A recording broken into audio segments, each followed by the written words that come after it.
Most people jump into the off season or summer without any real plan or guide on how they want to get better. So because of this, most people spend all summer working out, but not really getting anywhere, right? They spend multiple hours a day working out, but they don't take that big jump next season that they're hoping for. So in all honesty, I'm making this video so you guys don't have to be one of those players. I'm gonna lay out a complete guide to your off season so you guys can take that big jump next season that you guys are looking for. So the first major step is to identify what it is that you guys really need to work on and what will lead to the biggest improvement next offseason. So this doesn't mean, okay, your ball handling's a weakness, you need to spend all summer on your ball handling, because if that's not what's going to help you see the most in-game improvement, you're kind of really wasting your time, right? I know so many point guards, shooting guards who are good at everything else, but they spend maybe all off season working on their finishing, when it's in reality, if they just got a jump shot, they would see 90% of their results just based on that one skill alone. So what I want you guys to do is actually spend some time trying to figure out what it is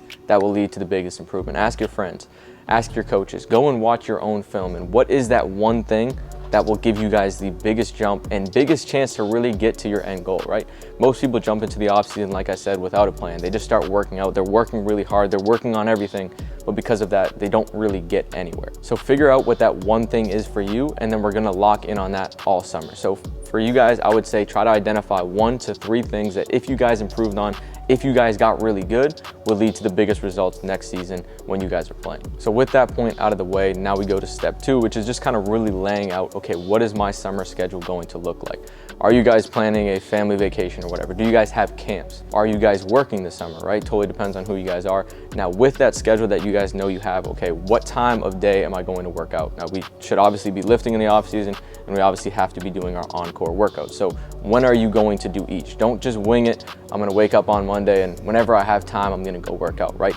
Put these times into your schedule so you know exactly when you're going to work out, and this is your priority. You plan your whole day around your workouts, not the other way around. So when it comes to try to balance lifting and on-court workouts, ideally, if say you guys are working out lower body, try to get your lower body in before your basketball workouts, and then if you're doing upper body, you can do your basketball workouts before and then do your upper body workouts after. I'd say 4 days a week, upper, lower. Plan those days. Am I gonna go Monday, Tuesday, Thursday, Friday? What's your schedule really going to look like?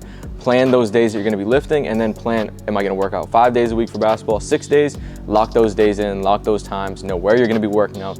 Try to solidify that schedule as much as you guys possibly can. Now from there, once you guys have your workout days scheduled, plan your off day, right? I know a lot of kids who just work out 7 hours a day, 7 days a week, all summer. They never give themselves time off. Because of this, they don't recover and they don't really consolidate skills. Plan an off day. You guys need 1 day at least off per week, getting away from the game of basketball. Now that doesn't mean you can be a bum all day and do absolutely nothing. Do some active recovery, go for a bike ride, go for a walk. Don't just sit on the couch all day and watch Netflix, but take a day off from the game, take a day off from lifting, give yourself some time to recover. So now with that step out of the way, you guys know when you're gonna be working out, when you're gonna be doing your lifting, when you're gonna be doing your basketball, and what day is going to be your off day. Now it's time to kind of lay out what you're going to be doing on certain days in terms of basketball. So first things first is ideally your workout should really be no more than 90 minutes on court. Ideally 60 minutes, you guys should be very productive and then get out. If you guys really want to work extremely hard and your body's more used to really working out, you guys can do 2 1-hour workouts. Ideally separate them so you're not going back to back for 2 hours straight, maybe 1 in the morning, 1 at night. But ideally anything under 90 minutes is a solid amount of time for working out. Hey man, you hear we're having a sale this weekend? Yeah, word on the street, 20% off this weekend, online programs, shooting course. You know how important it is to fix your jump shot, right? Really important. Yeah, finishing course, Yep. and weekly workouts, all 20% off this weekend. Should they go and get it? Definitely. Yeah. Save your cans, pay for it there. So in all seriousness, we are having a summer sale this weekend. So the code is gonna be SUMMER20. This will give you guys 20% off all of our virtual programs. So we have our shooting course where if you need to fix your jump shot, have a whole course for you guys there. Same thing, finishing course, 6-week course for you guys. And then also our weekly workouts, which I highly recommend. You guys can get 20% off now. We do not do sales very often, like once, maybe twice a year. So if you guys are looking to do this, if you guys are looking to have a super productive summer, I highly recommend this. You guys can get 20% off, link in the description. SUMMER20 will get you guys that discount.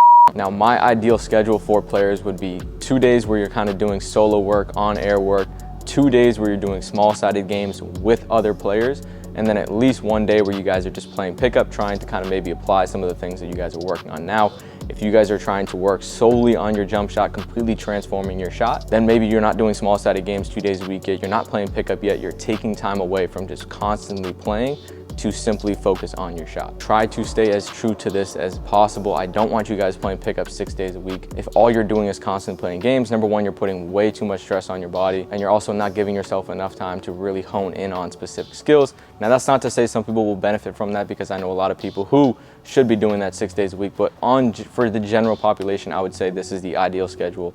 2 days solo, 2 days small-sided games, 1 to maybe 2 days a week of pickup play, just kind of freestyling, just having fun, not really thinking about what you're doing. And lastly, if you guys are trying to say that you don't have access to people, or I just want to work out by myself 4 days a week, you are simply not going to see the best results possible. You need to find a group of people to work out with. If you're just working out all by yourself all summer, you're simply not going to see the things that you're working on transfer over when that actual season comes around. So this is extremely important. Like I said, stay true to this schedule as best as you guys possibly can.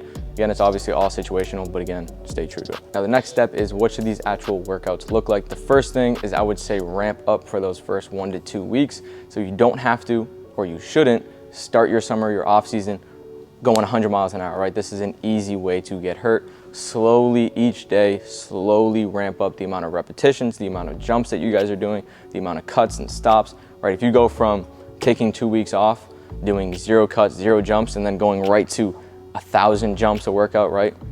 Your body's not gonna be used to it. So ramp up, give yourself some time to really just kind of slowly progress, slowly get into it, so that way, again, you don't get hurt and you're not shocking your body. So the next step, I would say, is try to aim to have your workouts start in the more beginning of the summer with some block practice as you're learning these new skills, then jump to more variable practice, and then as the season approaches, you can start to ramp up a little bit more block practice. But basically all off season, we should constantly be on the edge of our comfort zone. We should constantly be messing up around 70% of the time, because this is where we're going to learn at our best, right? If we're constantly just shooting on air, constantly having no challenge, constantly just able to execute the same skill over and over again, we're not challenging ourselves, we're not pushing that comfort zone, and because of that, we're not going to be learning to the best of our ability. So ideally, those first 2 to 3 weeks, kind of more block practice, learning these new skills, introducing, stabilizing these new skills we're trying to learn.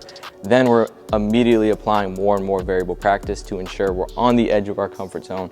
And then as the season rolls around, maybe 3 weeks, 4 weeks out, we're implementing more and more block practice to build that confidence going into the actual season and just getting more repetitions overall. The next major key is really just focus on more quality of reps as opposed to quantity of reps. Now, I don't mean that every rep needs to be perfect, but quality in terms of skill acquisition principles, like we said, block versus variable practice, getting those on-air reps and things like that. But we don't need to be getting 10,000 reps a week. We don't need to be making 1,000 shots a day. As long as we're getting quality reps, right, with the right amount of variability, the right amount of challenge, we're gonna benefit more from getting, say, 200 makes a day than getting 1,000 just spot up jump shots. That's not going to lead to actual in-game results that we're looking for, again, next season when you guys are trying to make that big jump. And lastly, these workouts should contain a high level of focus. This is why we don't want to be working out for 2 to 3 hours straight. We're simply just not going to be as productive if we are just hyper-focused for 80 to 90 minutes, get in, get out, be super focused on the workout, not being on our phone,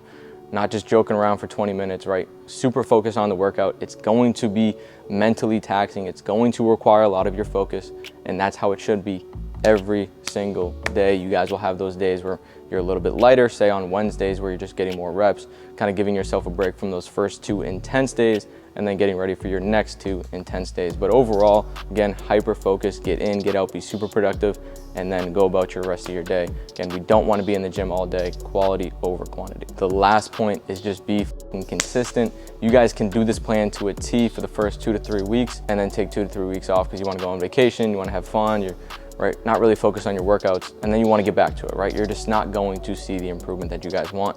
If you guys are doing this correctly, right, like I said, less than 90 minutes a day on court, or just super productive workouts, same thing lifting, your workouts are only taking up 2-3 hours of your day, right? You have the whole rest of your day. If it's your summer, you're not really working, you have plenty of time to enjoy yourself as well as get your work in. So as long as you guys are productive, you guys can be super consistent but still enjoy yourself at the same time. But again, if you're not consistent with this, if you're not doing this every single week throughout the summer, you're just simply not going to see the results that you want. You're not going to take that big jump, and that's where a lot of people go wrong. So this is what I would say. If you guys follow this pretty much to a T, you guys are going to see absolutely huge results. If you guys can work with trainers, great. If you guys are local, come work with us, me, James, lifting wise. But yeah, this is kind of the recipe to see crazy results if you guys follow this, which I hope you guys do. Hope this helped you guys. If it did, please drop a comment, let me know. If you're not already subscribed, I don't know why you're not. Please subscribe. And then obviously we have these other videos. If you guys haven't watched those, go watch those. But with that said, peace. See you guys soon.